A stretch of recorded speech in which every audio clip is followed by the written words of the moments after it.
my name is Vina, aka Miss WOC Reader, and welcome back to my channel. And today I just wanted to talk about a few of my booktube pet peeves. So let's get into it. My first pet peeve would be reading vlogs with no reading. A lot of people get upset when this is brought up, and I just don't understand why. No one is saying you can't do a vlog. We're just saying don't label your vlog a reading vlog if you're not going to be reading in it. Like, if I am tuning into a vlog that says reading vlog, I am expecting you to talk about one, maybe two books, and I expect it to be mostly your thoughts about that book or something book related. I don't expect to be seeing you open random mail from Amazon.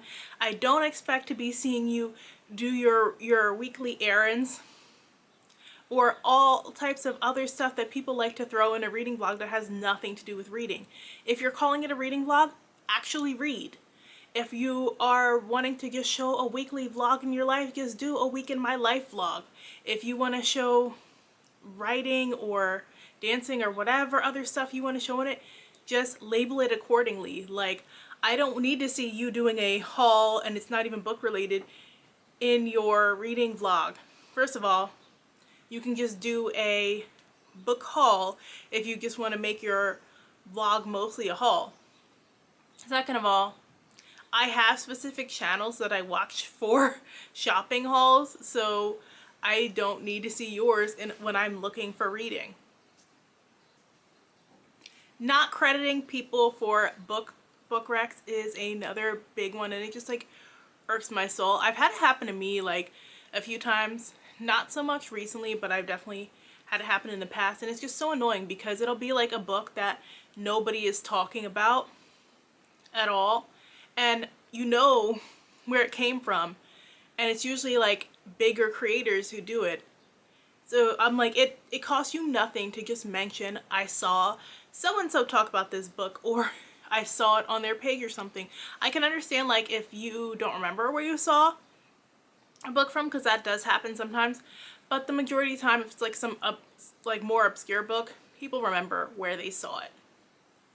People crediting white creators for popularizing non-white books. This irks me so much, and I especially see it happen like during around readathons that are for specific groups like Asian authors or Black authors. It's very annoying because most of the time these books are already very popular books. Like, just because they're not popular on Booktube doesn't mean they're not popular in general, or they're not like critically acclaimed or something. These are books I might see like on all the reading lists at the end of the year, but because some white creator with a large following mentions it, suddenly it's like, oh, so and so made the book so popular on Booktube and everybody's reading it because of so-and-so. Well, everybody was already reading it because it was critically acclaimed within the book community. Just because Booktube is behind doesn't mean that that white creator put it on, and normally they saw it from somewhere. If they didn't see it from Goodreads or NPR or the New York Times bestseller list or something, they probably saw it from a smaller creator from that community who was already talking about it. Like, give people credit where credit is due. I don't know why that's such like a hard thing when it comes to Booktube. People asking for diverse recs and then not reading them. I feel like I especially see this at the end of the year / beginning of the year when people are trying to pretend they're doing better with their TBRs. They'll be like, we don't have a lot of books like this, and then people will give them all these recs and then they just never get to them because they prioritize other books ahead of them. Like, you don't want to read diversely, so stop pretending, and stop doing that like around his specific history months as well. It's obnoxious because you can't say, oh, I want like more Black adult fantasy, and then when people are telling you to read adult Black fantasy and they're giving you different names and different people are sharing books, and then you just never pick them up in favor of more white fantasies, you can't keep having the same complaint because you're a part of the problem. And getting into that, another one of my pet peeves is people who only read books by certain types of authors for heritage months. Like, Autism Awareness Month is the only time they're picking up books by autistic authors. They're only picking up Asian authors' books during Asian and Pacific Islander month. And also, let's remember the Pacific Islander part of that. That's a lot of people just leave them out all the time. And it's a big complaint that people who are actually of like Pacific Island descent have a problem with, is that they get left out so much. And especially when it comes to these celebrations. Like, you should be reading diverse all year round. You should be trying to pick up these different authors regardless of it being that specific month. I actually find it weird, like that's sometimes the only time that people will center these certain authors is, oh, they're like, oh, I gotta read because it's XYZ month. And I'm like, you can just read all year round. You don't have to go out of your way just to read those types of authors during that month, because any other time of the year you're not highlighting that you're reading from those authors, you know? People who constantly complain about not enough people watching their videos. I'm a content creator, so I get it. You definitely want people to watch your videos and support your channel because it gives you the motivation to keep making these videos. So I get it. And I get, like, to an extent, wanting to be paid for your time because it is a lot of hard work. But I stop watching people who will constantly just talk about how people aren't watching my videos, people aren't watching my videos, people aren't watching videos. And then half the time you see like people aren't watching their videos because they're not putting in a concerted effort anymore to do anything. Why would we want to watch your video and your video is boring to you and everybody else? Like, it doesn't make any sense to me.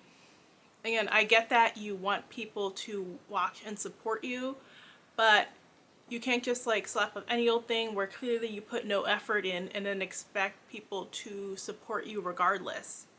Like, they're coming to be entertained. If they're not being entertained, they're going to leave. And the people who are standing by you and supporting you shouldn't constantly have to hear like, oh, I'm not making enough money to make this worth doing. Oh, there's not enough views. I need you guys to watch more. Da, da, da. It's just annoying and it's kind of a turn off. Larger creators constantly pushing their wish lists. So I don't have a problem with wish lists. I do one like for my birthday. I did one last year, but I did it for like my nieces and godsons so they could, I did my wish list so that they could build their own libraries full of diverse books. So this was a good jumping point for them to be able to get some books to start their bookshelves. So I really don't have like a problem with people doing their wish list for their birthday, but I think once you reach a certain size, you get so many books for free anyway, and you're making so much money from AdSense and Patreon and possible other areas that it just feels very weird to me that you're begging people to send you books like you're not getting all the books you want for free anyway. Like, you don't have the money to afford it, because usually the people you're begging have less money than you do.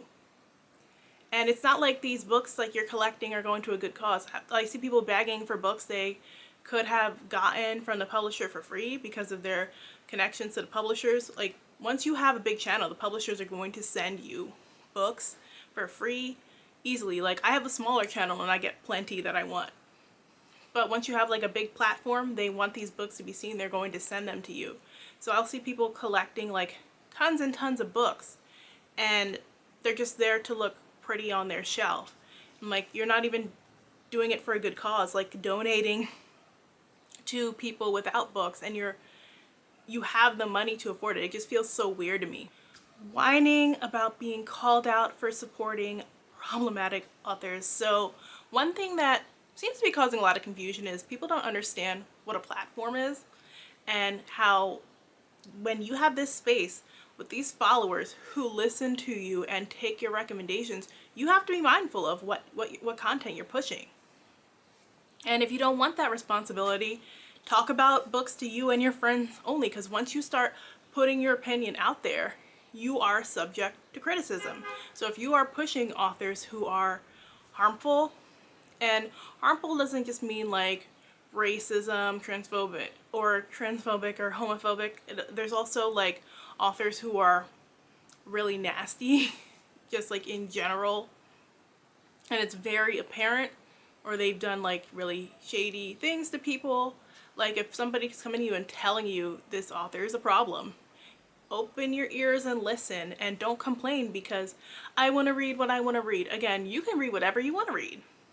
Don't platform them. You can read that problematic book and not talk about it. But if people are telling you this author is posting like anti-Semitic things online, why are you showcasing them? What you're saying to that group of people is you just don't care. And that's a problem. And so if you don't care, be prepared for the backlash that you're going to receive.